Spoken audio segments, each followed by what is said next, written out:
안녕하세요. 세상엔 정말 다양한 사람들이 존재하고 그만큼 별의별 일들이 다 일어나는 것 같습니다. 여기에 익명으로 올라오는 기가 막힌 사연들만 해도 말이에요. 저는 얼마 전까지만 해도 여기서 사연을 들으면서 이런 일이 실제로 일어나는 건가 싶었는데 드라마보다 더 드라마 같은 게 저희가 살고 있는 현실이었습니다. 과연 여러분들이 제 이야기를 들었을 때 어떤 생각을 하실지 모르겠지만 제 입장에선 지금 제가 쓰고 있는 이 사연도 정말 드라마 같다고 생각을 합니다. 제게는 정말 귀하게 키운 아들이 하나 있습니다. 저는 23살이라는 어린 나이에 사고를 치는 바람에 남들보다 일찍 결혼한 편이에요. 남편은 27살 취업 준비하던 대학교 선배로 둘 다 이렇다 할 직장도 없이 사고를 쳐버린 겁니다. 그래도 남편이 책임감이 강해서 열심히 이력서를 넣으러 다녔고 5번의 면접 끝에 나름 이름 있는 건설업체에 취업을 하게 됐어요. 남편은 처음에 사무직으로 들어갔었는데 현장직에 사람이 부족해서 부서 이동을 통보받았습니다. 다들 편하게 사무직에 있고 싶지 누가 힘들게 현장직을 뛰고 싶겠어요. 부서 이동 얘기가 나올 때 서로 눈치 보기 바빴었고 그러다 결국 답이 서질 않자 나이도 경력도 막내였던 남편이 어쩔 수 없이 현장직으로 부서를 옮길 수밖에 없었습니다. 제가 걱정이 되어서 잘 하지도 않던 잔소리도 하게 되었어요.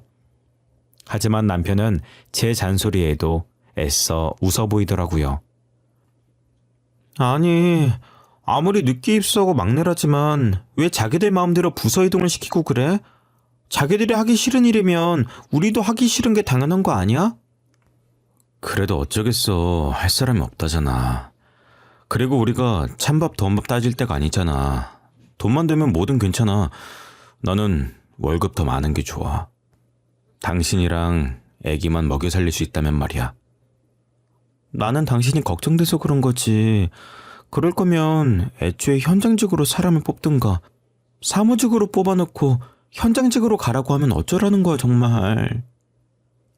저는 계속 투덜거렸지만 남편은 괜찮다고 저를 달랬습니다. 제가 워낙 걱정이 많은 성격이라 남편이 출근할 때면 퇴근할 때까지 걱정을 달고 있었어요. 그래도 남편은 제 걱정과는 달리 잘 해내고 있더라고요. 저도 아이를 낳고 아이가 5살 정도 됐을 때 유치원에 보내고 취업 준비를 했습니다. 다행히 대학교 다니면서 따놓은 자격증이 많았고 나이도 아직 20대 후반이라 충분히 취업이 가능했어요. 저는 대기업까진 아니더라도 나름 알아주는 중소기업의 경리로 일하게 되었습니다. 사실 광고회사랑 무역회사 두 회사에 다 합격을 했었는데 제가 원래 가고 싶었던 회사는 광고회사였어요. 무역회사는 다른 곳 다 떨어지면 거기라도 가보려고 그냥 한번 넣어본 회사였었거든요. 그런데 연봉이랑 복지가 무역회사가 더 좋아서 생각에도 없던 무역회사에 들어가게 되었습니다. 직원분들도 다 좋으신 분들이라 회사 생활을 편하게 했어요. 남편과 제가 맞벌이로 돈을 버니 금방 월세집에서 전셋집으로 옮길 수가 있었습니다. 아직은 자가로 사려면 한참 멀었지만 그래도 이전 월세집을 생각해보면 부자가 된 것 같고 좋았어요. 궁합도 한 번은 4살 차이라 그런지 저희는 싸우지도 않았고 아이를 키우면서 결혼 생활을 잘했습니다. 아이가 초등학교 입학을 앞두고 있을 때 저는 동우가 쓸 책가방을 사려고 반차를 쓰고 아이와 함께 근처 마트에 갔습니다. 한참 쇼핑을 다 하고 시간을 보려고 휴대폰을 꺼냈는데 회사에서 배터리 충전하는 걸 깜빡했는지 휴대폰이 꺼져 있더라고요. 집에 오자마자 충전기를 연결해서 휴대폰을 켰더니 남편 번호로 부재중이 여러 통화 있더라고요. 그래서 전화를 걸었더니 남편이 아닌 다급한 간호사의 목소리가 들렸습니다. 신세구 씨 가족 되시나요? 지금 땡땡 대학병원인데요. 1시간 30분 전에 신세구 씨가 저희 병원으로 실려오셨는데 1시간 전에 사망을 하셨어요. 빨리 와주셔야 될 것 같아요. 저기요, 저희 남편이 사망했다니요? 그게 무슨 말이에요? 건강하던 사람이 왜 갑자기 죽어요? 장난치시는 거죠? 저희가 살려보려고 노력했는데 출혈이 심해서 사망하셨어요. 죄송합니다. 1시간 전이면 제가 휴대폰이 꺼진 채로 쇼핑을 하던 그때였습니다. 급하게 아이를 들쳐매고 병원으로 향했죠. 제가 도착했을 땐 이미 남편은 사망한 지 1시간이 지나서 침대 위에 누워 흰 천을 덮고 있었고, 누워있는 남편 옆에선 직장 동료로 보이는 분이 죄송하다며 고개를 숙이고 계셨죠. 저기요, 이게 어떻게 된 건지 말을 좀 해봐요. 저희 애아빠 어쩌다 이런 거냐고요. 죄송합니다. 입이 10개라도 할 말이 없습니다. 철거 작업을 하고 있는데 아래 사람이 없는 걸 확인하고 파이프를 떨어뜨렸는데 그만. 그게 말이 되냐고. 당신들 너무한 거 아니야? 현장을 해보지도 않은 사람이 현장직에 내세우더니 어떻게 우리 가족한테 이럴 수가 있어. 우리 가족은 어떻게 살라고 이제. 그렇게 남편은 저와 7살 아들을 두고 허망하게 세상을 떠나버렸습니다. 조금 있으면 아들이 초등학교 입학하는데 입학하는 거 보겠다고 휴일도 다 맞춰놨던 양반인데 뭐가 그리 급해서 벌써 떠났냐고 영정사진을 보면서 많이도 한탄했죠. 아들은 자기 아빠가 죽은 걸 아는지 모르는지 울지도 않고 그렇다고 웃지도 않았어요. 저도 남편을 따라갈까 하는 안 좋은 생각을 많이 했지만 그럴 때마다 아들을 보고 참고 버텼습니다. 남편 없이 혼자서라도 남부끄럽지 않게 아들을 잘 키우겠다고 다짐했죠. 혹시나 아들이 아빠가 없다는 이유로 반항심을 가지고 안 좋은 길로 빠지지 않을까, 나를 탓하지 않을까 하는 마음에 금이야 오기야 키웠습니다. 아이가 하고 싶다는 게 있으면 최대한 해주려고 노력을 많이 했어요.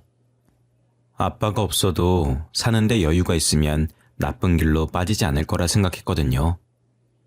동우야, 뭐 필요한 거 있어? 아니면 하고 싶은 거라든지. 동우가 하고 싶은 거 있으면 엄마가 다 해줄 거야. 그러니까 부담 갖지 말고 엄마한테 말해봐. 하고 싶은 거? 딱히 없는데. 그럼 미술학원. 제 친구들 미술학원 다닌대요. 친구들이 다니는 미술학원에 같이 다니고 싶어요. 엄마, 저 미술학원 보내줄 거예요? 당연하지. 동우가 하고 싶다는 거 엄마가 다 해줄 거라고 했잖아. 미술학원 말고도 또 하고 싶은 거 없어? 과외는 필요 없어? 과외... 엄마, 저는 공부에 재능이 없는 것 같아요. 일찌감치 포기하고 잘하는 거 찾아보려고요. 요놈... 곧 중학교 올라간다고 말 잘하는 거 봐. 알겠어. 동우가 하기 싫은 건 엄마가 안 시킬게. 용돈은 아직 남아있어? 더 필요하면 말하고 엄마가 줄 테니까. 이미 엄마가 용돈을 많이 주셔서 아직도 많이 남아있어요. 이 정도면 다음 달까지도 충분해요. 제 걱정하지 마시고 엄마 회사 가서 점심때 맛있는 거 사드세요. 아들이 아빠 없다고 엇나가지 않을까 걱정을 많이 했었는데 오히려 일찍부터 철이 들어버린 겁니다.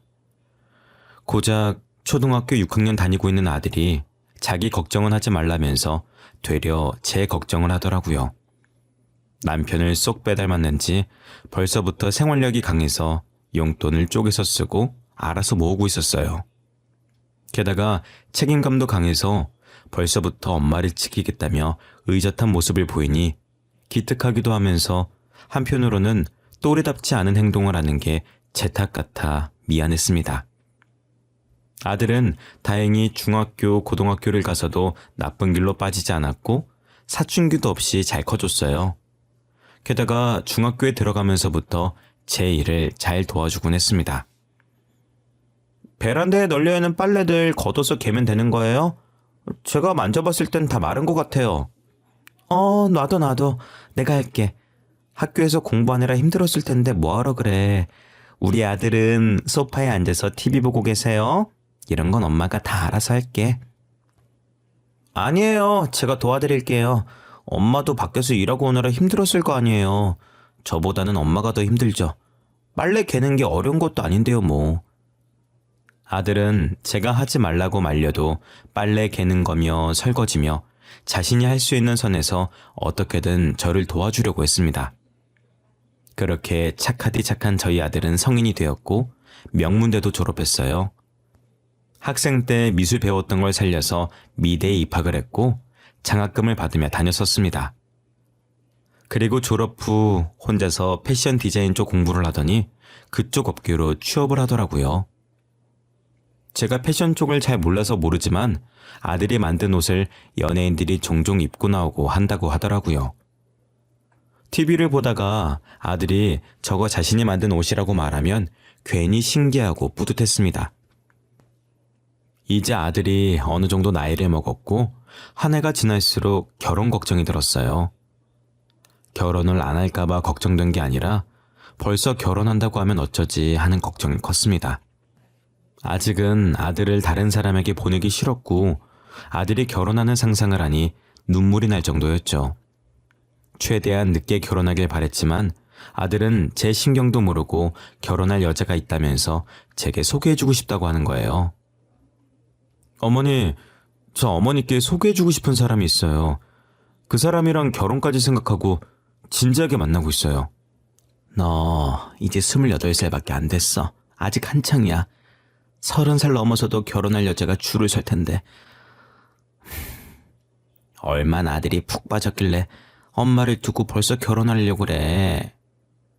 제 친구들도 결혼 많이 했어요. 이미 애까지 있는 친구도 있고요. 저도 한순간의 감정으로 이런 결정 내린 거 아니에요. 저는 아들이 30대 초중반쯤 되면 결혼할 거라고 생각했는데 20대 후반에 결혼을 하겠다고 하더라고요. 솔직한 심정으론 안 된다고 하고 싶었지만 그렇다고 평생 아들을 제 옆에 붙잡고 살 수는 없는 노릇이니 일단 아들의 여자친구를 한번 만나보기로 했어요. 얼마 지나지 않아 아들의 여자친구를 저희 집에서 만나게 되었습니다. 저는 며느리 될 사람의 얼굴을 보자마자 이 결혼은 반대라고 외치고 싶었습니다. 사람을 얼굴로만 보고 판단하면 안 되는 것이지만 그 아이의 얼굴이 좋지 않았어요. 이쁘고 안 이쁘고가 아니라 어딘가 모르게 쎄한 느낌이 들었습니다. 어머, 어서 오세요. 아가씨 집이 저희 집이랑 거리가 좀 있다고 하던데 먼 길 오시느라 고생했어요. 여기 앉으시겠어요? 아들, 주방에 가서 차라도 한 잔 내올래? 내가 아가씨 취향을 잘 모르겠네. 차 안 주셔도 돼요. 제가 남의 집에선 물도 제대로 먹질 못해서요. 죄송해요. 마음만 감사히 받고 차는 마신 걸로 칠게요. 그래도 되죠, 어머님? 그렇게 해요. 간혹 남의 집에서 물만 마셔도 체하는 사람이 있다라고 저 그런 거 이해돼요. 참 그 아들한테 들었어요. 직업이 교사라고. 나이도 아들보다 어리다고 하던데 벌써 교사까지 되고 대단해요. 별로 대단한 건 아니고 저희 집 근처 조그만 고등학교에서 근무하고 있어요.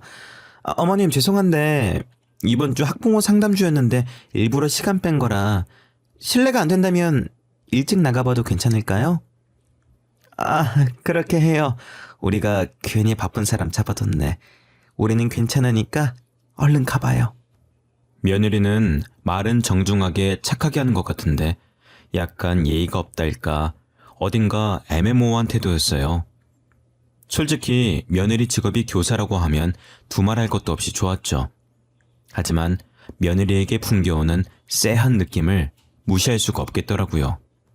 시어머니가 될 사람과 첫 식사 자리인데 벌써부터 먼저 일어나 보겠다고 하고 제가 주는 물 한 잔도 안 먹겠다는 태도를 보면 결혼 후에 어떨지 훤하게 보이더라고요.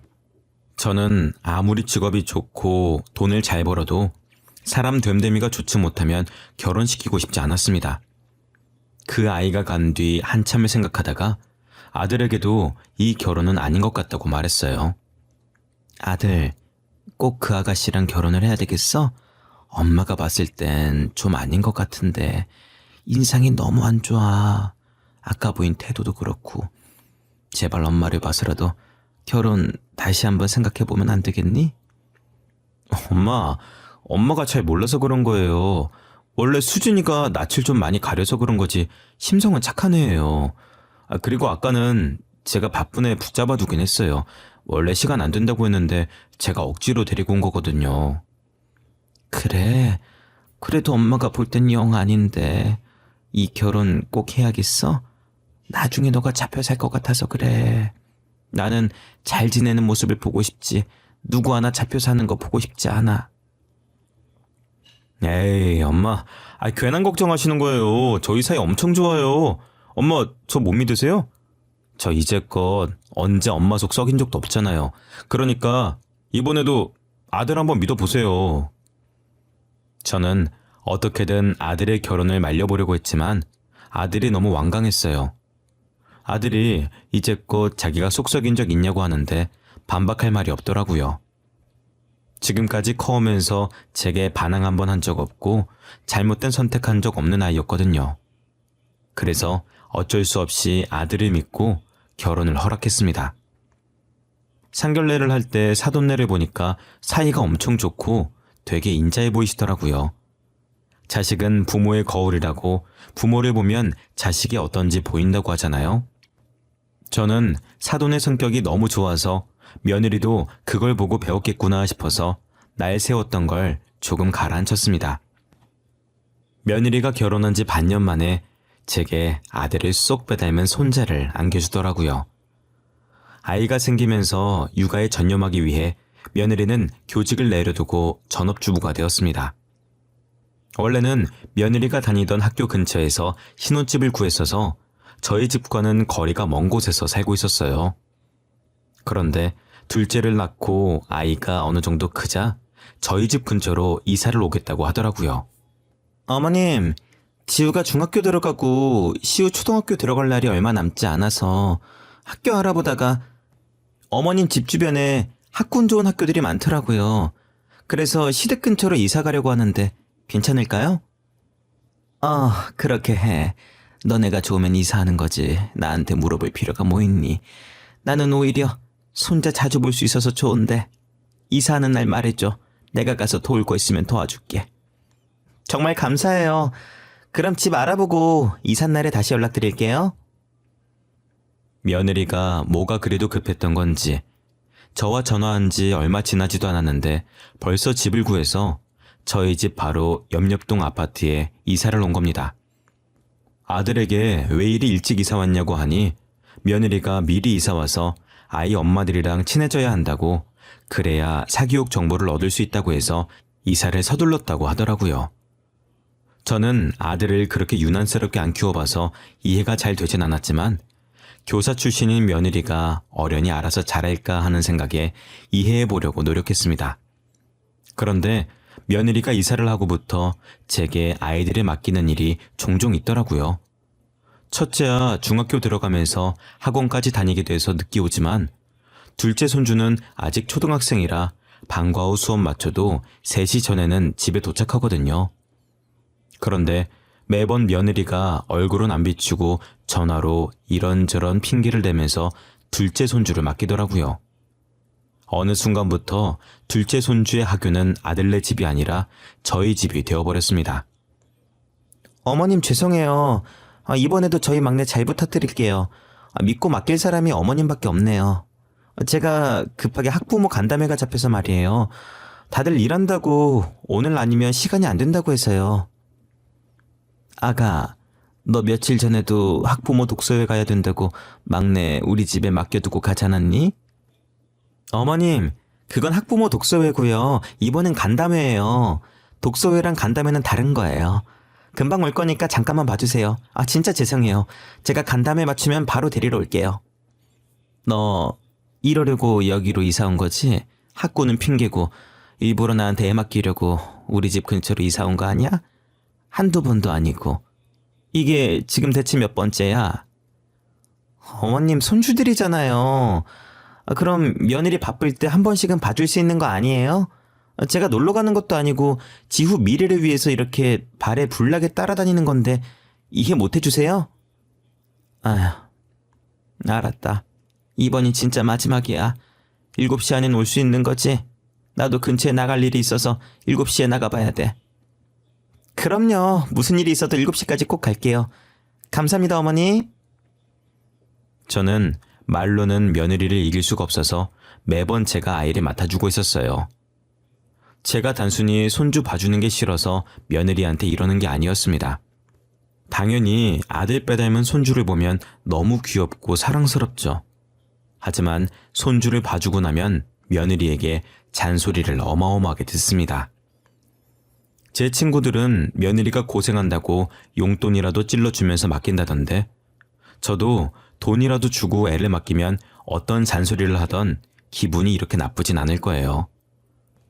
그렇다고 해서 제가 돈을 바라는 건 절대 아니고 그냥 말이 그렇다는 겁니다. 며느리는 돈 주고 저에게 맡기는 것도 아니면서 이것저것 하면 안 되는 게 어찌나 많은지, 제가 간식이라도 하나 먹이는 날엔 아무거나 먹이면 안 된다고 따지고 듭니다. 며느리가 아이를 데리러 오는 시간만 되면 괜히 긴장이 된다니까요. 마치 선생님에게 숙제를 검사받듯 며느리가 아이를 구석구석 보고 뭐 했는지 확인받는데 그렇게 긴장되고 떨릴 수가 없습니다. 시우, 오늘 할머니랑 뭐 했어? 할머니가 맛있는 거 많이 해줬어? 너 옷은 왜 이렇게 꼬질꼬질해? 밖에서 놀았던 거야? 놀이터 가서 놀았어. 그리고 할머니가 치킨 사줬어. 완전 맛있었어. 그리고 뭐 했지? 하여튼 완전 재밌게 놀았어. 할머니랑 이것저것 많이 했어. 어머니, 시우한테 치킨 사주셨어요? 애들 나중에 그것만 찾는다고 제가 인스턴트 먹이면 안 된다고 전에도 말씀드렸잖아요. 그리고 이렇게 옷이 꼬질꼬질하면 새 옷으로 갈아입혀 주셔야죠. 아니, 시우가 먹고 싶다는데 어쩌니. 그 나이 땐 먹고 싶은 거 마음껏 먹게 해줘야 돼. 그리고 하교하자마자 우리 집에 왔는데 새 옷이 어딨어. 가방에 새 옷이나 넣고 그렇게 얘기를 하든가. 아, 진짜 못 살아. 다음부턴 여분 옷 가방에 넣어드릴 테니까 놀고 나면 애 옷 좀 갈아입혀 주세요. 다시는 인스턴트 음식 사주지 마시고요. 아시겠어요? 그럼 저 이만 가볼게요. 아이를 맡기는 날이면 하루도 빠지지 않고 며느리에게 한 소리를 들어야 했습니다. 이 정도 했으면 며느리의 잔소리에 내성이 생길 만도 한데 언제 들어도 심장이 벌렁거려요. 며느리가 저를 시어머니라고 생각은 하는 건지 해도 너무하더라고요. 어찌나 잔소리가 심한지 이 나이 먹도록 애를 열심히 봐주고 욕은 욕대로 먹는 게 너무 울컥해서 눈물이 다 나오더라고요. 그러다 며느리가 다급하게 저희 집에 찾아와선 첫째 학부모 모임 간다고 저한테 또 막내 손주를 맡기러 온 겁니다. 그땐 저도 약속이 있어서 나갈 준비하던 참이었었거든요. 그래서 저도 그날만큼은 단호하게 안 된다고 말을 했습니다. 어머님, 진짜 죄송해요. 오늘 첫째 학부모 모임 있는 걸 제가 깜빡했어요. 지금 당장 가봐야 되거든요. 진짜 죄송한데 오늘 하루 막내 좀 봐주세요. 야야야, 아가. 이렇게 덜렁 애 맡기고 가면 어떡해. 내가 안 된다고 했잖아. 나도 오늘 약속 있어. 잠깐만. 나 지금 나가봐야 되는데. 예. 어머님 죄송해요. 제가 저녁에 데리러 올게요. 진짜 죄송합니다. 그런데 제가 안 된다고 말할 틈도 없이 며느리는 아이를 집안에 들이고 나가버리더라고요. 순식간에 며느리가 사라져버렸고 남겨진 저와 손주는 서로를 빤히 쳐다봤습니다. 저는 결국 약속을 취소했고 한숨을 쉬며 손주를 봐줬어요. 손주가 집에서 잘 놀다가 집에서만 놀기엔 답답한지 밖으로 나가고 싶어 하는 겁니다. 아파트 단지에 아이들이 놀 수 있게 만들어 놓은 놀이터가 있어서 거기로 향했어요. 손주의 손을 잡고 집을 나서는데 며느리 차가 저희 집 바로 앞동에 주차가 되어 있는 겁니다. 저는 주차장 자리가 없어서 거기 주차해놓고 차를 안 가지고 갔나 했었거든요. 매일 차를 끌고 나가라는 법은 없으니까 대수롭지 않게 보고 있었습니다. 제가 그냥 지나치려고 할 때 며느리가 앞동에서 남자와 팔짱을 끼고 엘리베이터에서 나오는 겁니다. 처음엔 저 여자 우리 며느리와 좀 닮았네 싶었는데 옷차림이 아까 저한테 애 맡기고 나간 옷 그대로였고 얼굴도 자세히 보니 며느리가 확실했습니다. 저는 며느리를 보자마자 곧장 아들에게 전화를 걸었어요. 아들, 저 바쁠 텐데 전화해서 미안해. 내가 물어볼 게 있어서 말이야. 아니 글쎄, 며느라기가 분명히 학부모 모임 나간다고 나한테 애 맡기고 갔는데 모르는 남자랑 있더라고. 아, 모르는 남자랑 있어서 걱정돼서 전화하셨어요? 아, 걱정하지 마세요. 앞동 남자일 거예요. 그 앞동의 남자가 학부모 모임에 장을 맡고 있는데 우리 아파트 주민이라 같이 가겠다고 저한테 말하고 간 거예요. 그러니 너도 알고 있는 거야? 아휴, 난 그것도 모르고 며느리 의심할 뻔했네. 너도 알고 있다니 됐어. 일하고 온 애는 붙잡아두고 쓸데없는 얘기를 했네. 일 열심히 해. 끊을게. 저는 며느리가 그 남자랑 팔짱 끼고 있었다는 말은 하지 않았습니다. 괜히 제가 넘겨짚고 말을 잘못해서 큰일 만들까봐 아들에겐 자세히 말하지 못했어요. 그리고 아들도 알고 있다고 하는데 제가 나서면 안 될 것 같았습니다. 하지만 그날 봤던 며느리와 학부모장의 분위기가 심상치 않았었거든요. 그래서 저는 며느리의 행동 하나하나를 주의 깊게 보게 되었습니다. 옷은 어떤 차림이며 어떤 이유로 아이를 맡겼는지 곱씹어 보게 되더라고요. 저녁에 손주를 데리러 온 며느리가 명품 가방을 메고 있는 겁니다.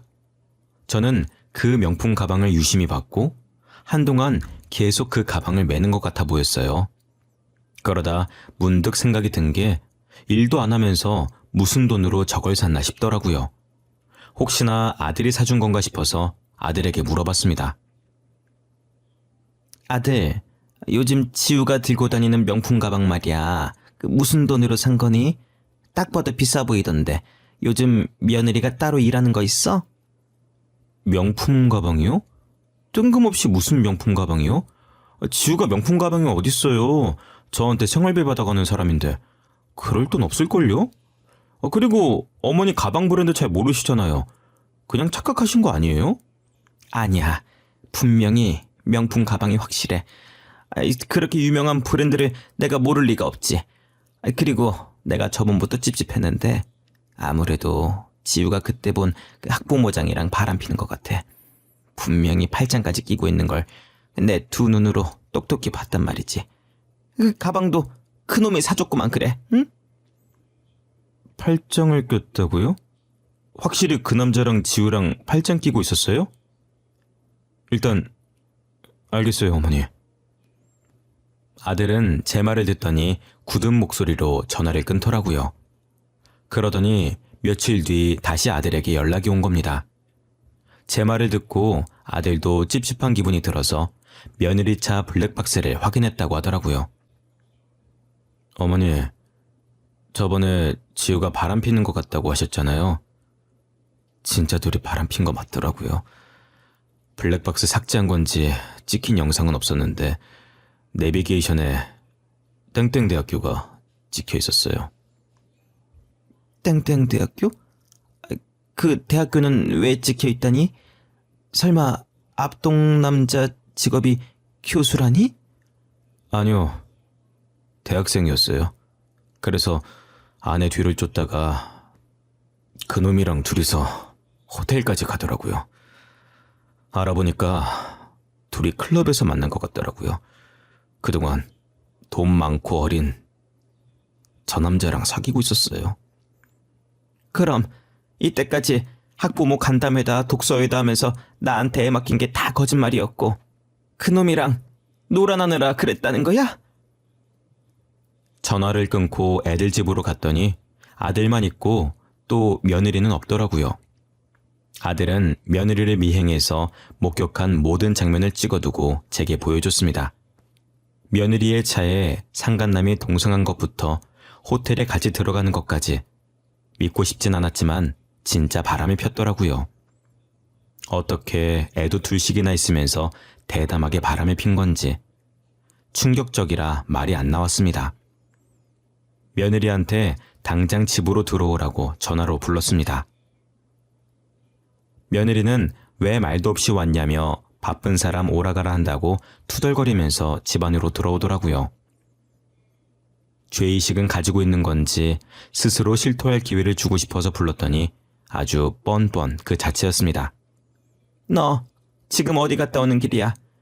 또 학부모 간담회다 뭐다 핑계대면서 나간 거야? 우리 다 알고 있어. 그러니까 사실대로 말해. 사실대로 말하면 가볍게 끝낼게. 다짜고짜 바쁜 사람 불러놓고 뭘 사실대로 말하는 거예요? 오늘은 학부모들 만난 게 아니라 집 근처 카페에서 친구 만나고 있었어요. 친구? 그 친구라는 사람 혹시 네 남자친구 말하는 거니? 클럽에서 만난 앞동 그 남자? 내가 앞동 남자랑 같이 있는 거 다 봤다. 어머님, 벌써부터 놓아놓으신 거예요? 저를 지금 누구랑 착각하시는 거예요? 뭘 보셨는지 모르겠는데 그거 저 아니에요. 학부모들 뒷공문이 쫓아다니기 바쁜데 제가 바람필 시간이 어딨어요? 며느리는 제 말에 팔짱을 끼면서 살짝 코웃음을 치더니 자기가 아니라고 뻔뻔하게 말하는 겁니다. 되려 저더러 노안이 있냐고, 자기를 누구랑 착각하고 이렇게 나오는 거냐고 하더라고요. 저는 그 말에 어처구니가 없어 했고 옆에 있던 아들은 며느리 얼굴에 몰래 찍어둔 사진을 던졌습니다. 며느리는 맞은 게 열받는지 저와 아들을 째려보다가 여전히 팔짱 낀 상태로 떨어진 사진을 내려다봤어요. 그러다 자신과 앞동 남자가 호텔 앞에서 팔짱 낀 사진이 있자 그 사진을 떨리는 손으로 줍더라고요. 어머님, 여보, 이게 대체... 아니야, 이거 합성이야. 이거 누가 합성한 거라고요. 누가 당신한테 이거 준 거야? 어머님, 저 이거 진짜 아니에요. 누가 모함하고 있는 거라니까요? 누가 모함하고 있는 거라고? 그거 우리 아들이 직접 찍은 건데. 너 예쁘게 잘 나왔더라. 아들이 미술에만 재능이 있는 줄 알았는데 사진 찍는 거에도 재능이 있는 줄 몰랐어. 야, 너 진짜 양심 없다. 어떻게 끝까지 엄마한테 잘못 봤다고 소리칠 수가 있어? 나 이혼 소송할 거야. 그리고 애들 양육권도 다 가지고 올 거야. 상감남 소송 당연히 해야 되겠지? 여보, 어머님, 제가 잘못했어요. 다시는 그런 짓 안 할게요. 여보, 내가 이렇게 빌게. 차라리 합의혼 해달라면 군말 없이 해줄게. 제발 소송만은 하지 말아줘. 응? 여보, 제발. 우리 부모님 알면 나 진짜 죽어. 응? 그러게. 부모님 알면 죽는다면서 그런 짓은 왜 하고 다녔니? 네가 싼 똥 네가 치워. 난 너 대신 치워줄 마음 없으니까. 그리고 이 집에서도 당장 나갔으면 좋겠다. 너랑 같은 공간에 있는 것도 역겨우니까. 며느리는 이혼 소송만은 안 된다면서 무릎을 꿇더니 저와 아들의 바지가랑이를 잡고 빌었습니다. 저희는 꿈쩍도 하지 않았고 아들은 억지로 며느리 팔을 잡고 집 밖으로 쫓아냈죠. 며느리가 소리를 고래고래 지르며 문을 두드리길래 옆집 주민에게 피해갈까봐 경찰까지 불러서 제대로 보내버렸습니다. 아들은 다음날 해가 뜨자마자 집을 부동산에 내놓고 저희 집으로 들어왔습니다. 그리고 곧바로 변호사를 찾아가 찍어둔 사진을 증거로 제출해서 며느리에게 이혼 소송을 걸었고 앞동 남자에게 상감난 소송을 걸었습니다. 확실한 증거에 재판이 그리 길게 이어지진 않았고 판결도 저희 아들 손을 들어주어 두 손자의 양육권도 아들이 가지고 올 수가 있었죠. 게다가 친정 부모님 귀에까지 들어가서 빈털터리로 쫓겨났다고 하더라고요. 모아둔 돈이 없으니 저희 아들에게 위자료를 줄 수가 없었고 결국 사채를 끌어썼다가 돈을 못 갚아서 사채업자에 비해 어디론가 숨어버렸다고 들었습니다. 그 뒤로 사돈까지도 며느리의 행방을 모르니 어떻게 살고 있는지 소식을 들을 방법이 없었어요. 한순간에 나락으로 떨어진 게 불쌍하긴 했지만 다 자기가 자초한 일이라고 생각합니다. 며느리가 바람만 피지 않았어도 이런 일은 없었을 거잖아요. 손자들에겐 엄마를 빼앗은 것 같아 미안한 마음이 들었는데 손자들은 개의치 않더라고요. 오히려 저랑 같이 살게 되어 좋다고 이리 뛰고 저리 뛰고 난리였습니다. 아들도 부모 품이 좋다면서 따로 나갈 생각을 하지 않고 있고요. 저도 혼자서 지내다가 아들과 손자들이 있으니 시끌시끌한 게 사람 사는 것 같고 좋습니다. 저는 손자들에게 엄마 같은 할머니가 되어주려고 합니다. 무슨 일이 있어도 아들과 손자 편에 서서 열심히 응원하고 지지해 주려고요. 지금까지 부족한 제 사연 들어주셔서 감사합니다. 다들 건강하세요.